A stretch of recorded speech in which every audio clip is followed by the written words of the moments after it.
business? Was Cisco closed the flip division? Fired like 500 people, and they decided to stop doing it because they said it's not part of their core business. Which it isn't, technically. It isn't, but then I don't know why Why they did do it. they get into it then and bought the company and now they're gonna close it down? Like they should sell it to somebody else. Yeah, I think so too. Because then, well, maybe they're positioning it to sell it later. But then, like, why don't they just sell it now? It would be better if they sold it now because it's more valuable now. They're at the top of their game because they have all these great innovations. And they have like a third of the camcorder market. I know. And I'm using one right now. And their stuff is good. I mean, if you compare it to Kodak, which has good audio but crappy picture, people care about the picture more than anything else. Yeah. So are you gonna buy another flip? I'm almost tempted to buy another one before they disappear. Wait until they all go on like crazy sale. Because I've already seen a few that are. I've already seen a few that are down to like $100. Yeah, and they're Really? Yeah. they're actually from their warranty fleet. The prices are going down? I think it was Future Shop or Best Buy or something that they had them on sale for $100, but that might be the 1 hour one. It's the Flip Minnow 2 or 3. It's the one with the IS. It's $99. But it's the 1 hour version. 2 hour think so, version? yeah. 1 hour That's probably version. it's probably the 1 hour Warranty- version. It's from their warranty pile. You know, all the refurbs are technically not refurbs. It's just for warranty purposes. They repackage it. Right. So they're actually new. They're brand new. Go get one. Like I'm using right now.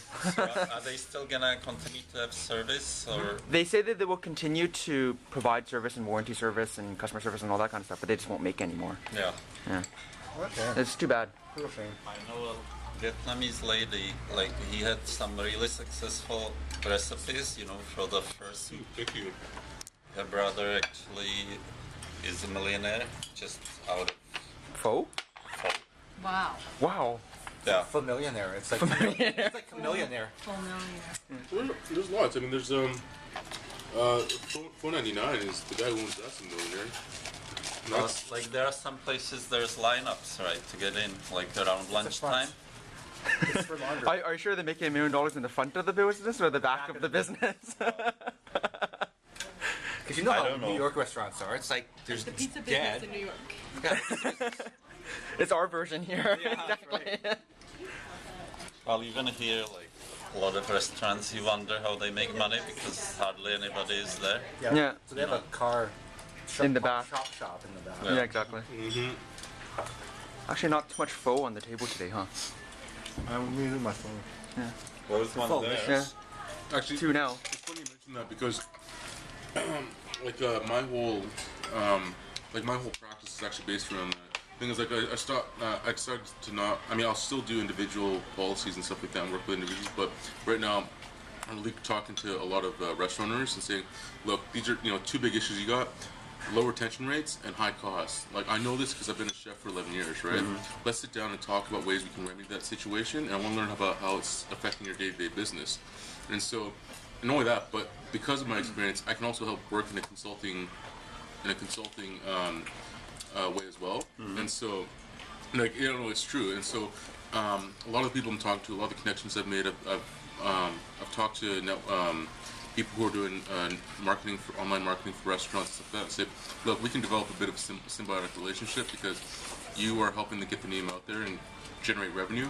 I'm working with restaurants to keep to kind of like to be able to like maximize it and use that revenue as efficiently as possible. So. But yeah, I think it's about 80% of restaurants go out of business the first year. So Yeah, that's crazy. Now, That's watch a good me, angle for you to take, though. watch me Yeah, roll well, all that's- of what he that's said right, yeah. into something So nicely completely with, related you know, yet your unrelated. that's exactly what I'm doing. Yeah. So Aaron, Taco Del Mar has called me and said that they want me back for the 5-pound burrito challenge again in Coquitlam. We're gonna have to do some practice, and there will be a waiver signed, so there will be no insurance for this. And also, this may not retain us as customers because we may die. Yeah. How did I do? Pretty good.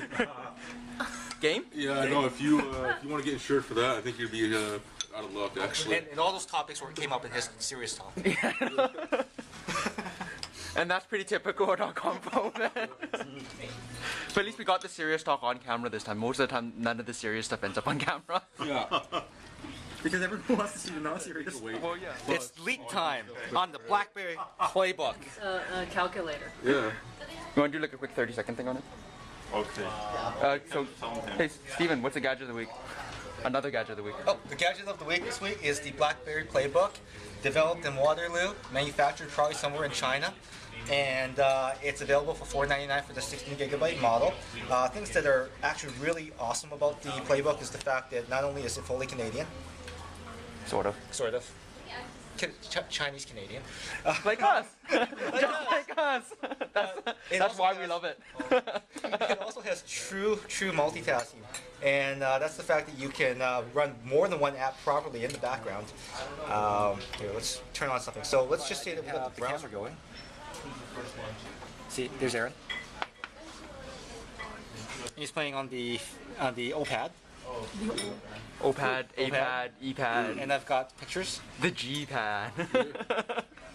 All right, I got pictures. I got the camera going. I can also let's pretend that we're working because this is a professional pad. Let's turn on documents to go at the same time. This is work. This is work right now, and I want to. I'm going to do a spreadsheet at the same. Wait, no, I'm preparing for that PowerPoint presentation. So I can prepare that too.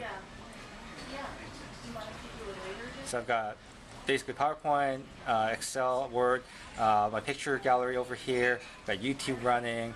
I can switch between the two properly. So let's just say that I'm using a Word document. I need to paste some fields into Excel or PowerPoint. I can do that back and forth properly without shutting down the app and having to restart it. So that saves a lot of time. So that's basically the difference between the BlackBerry, which is real multitasking, and the iPad. It's the fact that you don't have to shut down the application or suspend it to be able to use them together.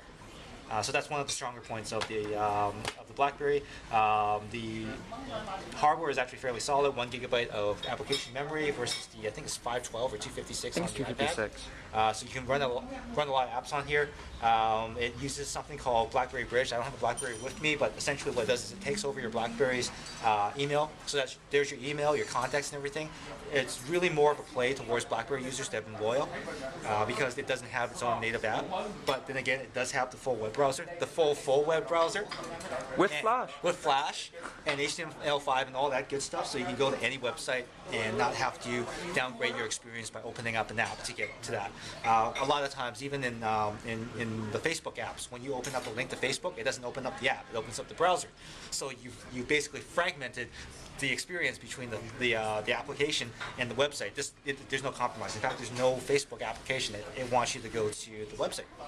So there you go. This is the BlackBerry PlayBook. I don't know much about it yet because I've only had it for a day and a half. So hopefully stay tuned for a review if I have time later on. Probably after Computex once I've had some more time with it. BlackBerry PlayBook. So gadget 2 of the week, I guess, is some generic, no-name. I think they sell it as a mid 800 megahertz tablet. Runs on Android 2.2, but it's not really Android 2.2. It has some weird Chinese skin thing going on it, and it's kind of slow as molasses. And the other issue is that it's not a capacitive touchscreen, it's a resistive touchscreen. So you're much better off using like a fingernail or a stylus, but it doesn't come with a stylus. But it's very obvious that they're trying to knock off the iPad. Instead of the home button, that's actually the back button and things like that. But then, like, if you look at the back, it's like they're really trying to do the look of the first iPad, I guess. The only reason why you'd want something like this is because it's cheap. It's it's $150 compared to if you wanted to spend a little more money and get a PlayBook. The PlayBook starts at $500. Same thing with the iPad, same thing with the Galaxy Tab, that kind of thing. At $150, it is cheap, but it's cheap for a reason. The other thing that really bugged me about it was, I don't have internet here right now, but it says App Market, but that's not Android Market. So it's not the official Android Market with the 70, 80,000 apps or whatever it has to. There is no Angry Birds or any of the other games and apps that you used to, no Hootsuite or things like that. It's their own proprietary app store, and it's filled with a lot of weird Chinese applications, and I don't read Chinese, so I don't know what half of them are. But if you want to check it out, it is available on geeks.com. And we will be having a full review of this up on futurelooks.com shortly. My plan is to run it through as is out of the box for the first little while, and then I will try to root it and hack and put in a vanilla version of Gingerbread or something on it and see how well it can run that. So yeah, cheap for a reason. Yeah, you are, aren't you? Yeah, you are.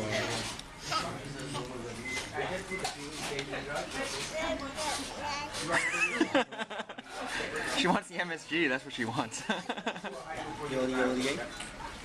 Yoda, yoda, yoda. Yoda, yoda, yoda. Yoda, yoda, yoda.